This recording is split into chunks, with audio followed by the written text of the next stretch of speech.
Em nome do Pai, do Filho, do Espírito Santo.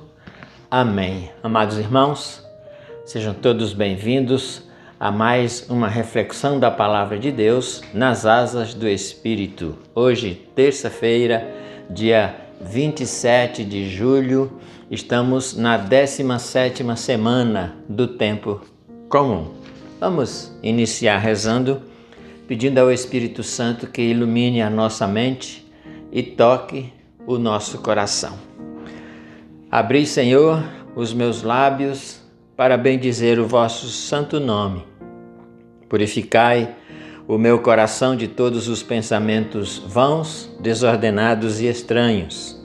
Iluminai o meu entendimento e inflamai minha vontade, para que eu mereça ser atendido na presença da vossa divina majestade, por Cristo nosso Senhor. Amém.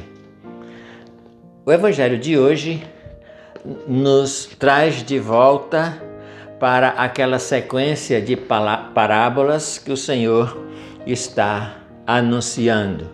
Vejam que ele proclamou a parábola do semeador, depois os discípulos pediram para ele explicar, ele explicou. Sábado passado, ele proclamou a parábola do joio. Tivemos o domingo, a segunda, ontem, que foi dia de São Joaquim Santana. Hoje retornamos à sequência do Evangelho e novamente os discípulos pedem para Jesus explicar a parábola do joio. E Jesus, claro, com muita boa vontade, começa a explicar. E começa a dizer o que representam cada um daqueles elementos da parábola, né? O joio, o trigo, e aí há uma mudança de conotação. Lá na parábola do semeador, ele disse que a semente era a palavra de Deus. Aqui, na parábola do joio, ele vai dizer que o trigo são as pessoas boas e o joio são as pessoas más. As outras coisas ele coloca tudo no seu devido lugar e no Evangelho vamos ficar com o versículo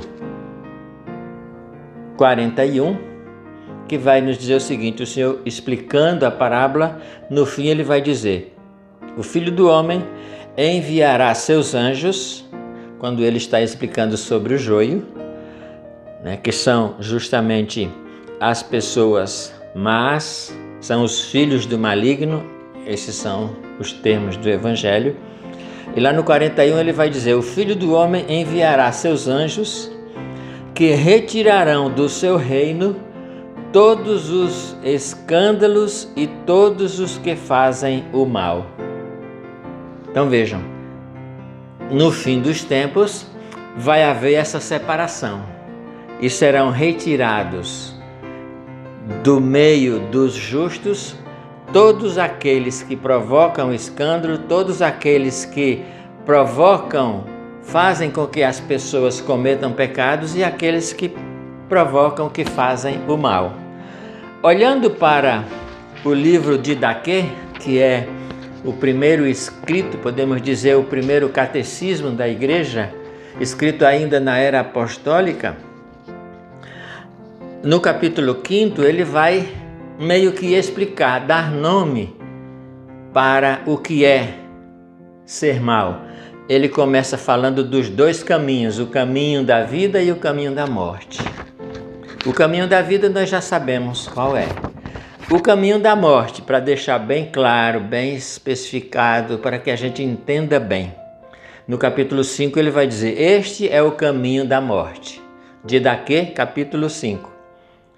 Primeiro, é mau e cheio de maldições, homicídios, adultérios, paixões, fornicações, roubos, idolatria, magias, feitiçarias, rapinas, falsos testemunhos, hipocrisias, coração com duplo sentido, falsidade, fraudes, orgulho, maldades, arrogância, avareza, palavras obscenas, ciúmes, insolência, altivez, ostentação e falta de amor de Deus.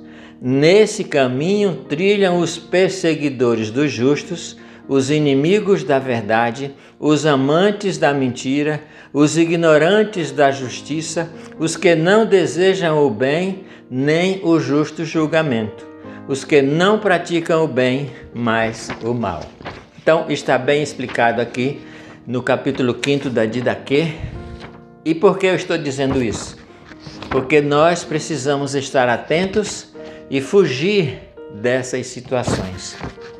Veja bem, meus irmãos, nós somos o trigo, nós somos ou somos chamados a ser o lado bom do reino de Deus. Não estamos aqui julgando ninguém, nem também estamos nos colocando como melhores do que os outros, mas nós somos chamados a viver a vida, o caminho da vida, da justiça, da paz, e esse caminho da vida não pode compactuar com essas realidades do caminho da morte.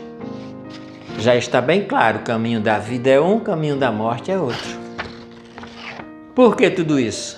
Porque o Evangelho de hoje vem nos alertar que nós precisamos cuidar para não vivermos segundo as pessoas que vivem, não praticarmos aquilo que faz parte do caminho da morte. E é preciso que a gente entenda e que a gente preste atenção. O Senhor está nos alertando. Ele não está condenando ninguém, nós muito menos, quem somos nós para isso, mas Ele está alertando. Existem os dois caminhos.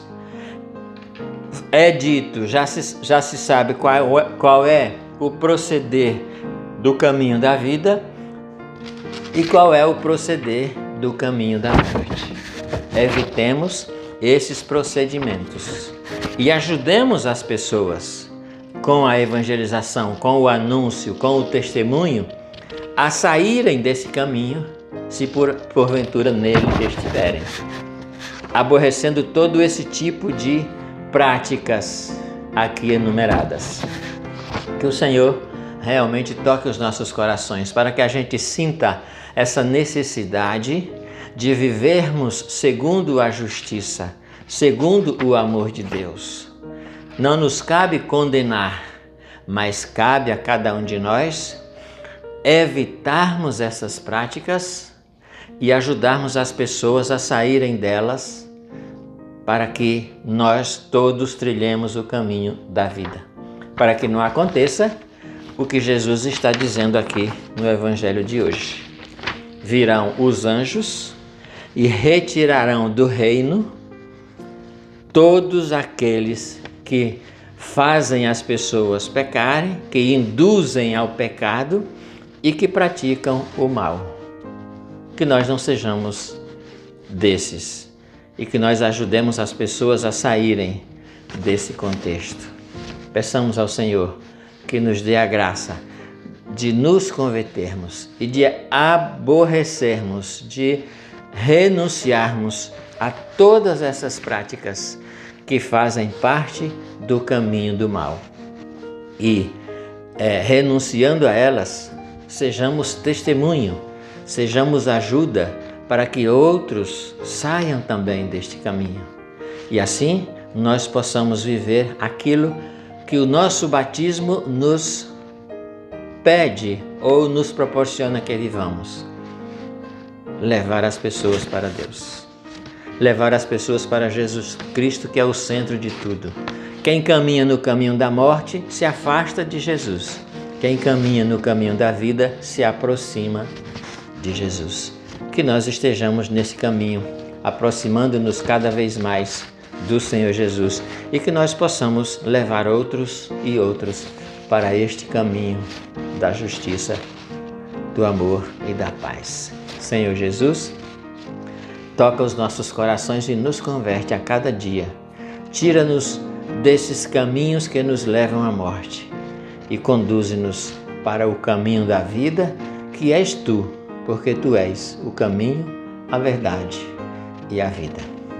E assim possamos todos nós, juntos, unidos, um ajudando o outro, caminharmos na direção das bem-aventuranças. Amém. Glória ao Pai, ao Filho e ao Espírito Santo, como era no princípio, agora e sempre. Amém. Deus abençoe você. Fique com Deus. Até amanhã.